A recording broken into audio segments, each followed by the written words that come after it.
Tak, vyberu jedničku, podržím 5, rozbliká se on. Vyberu on, šipku dolů potvrdím, vyberu 7. den, OK, jdu dál, 0, 0, potvrdím, 0, 0 nebo 0, 1, 5, off 23,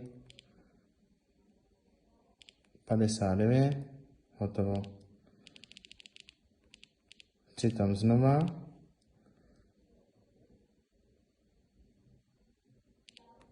Držím a můžu editovat zase třeba jedničku.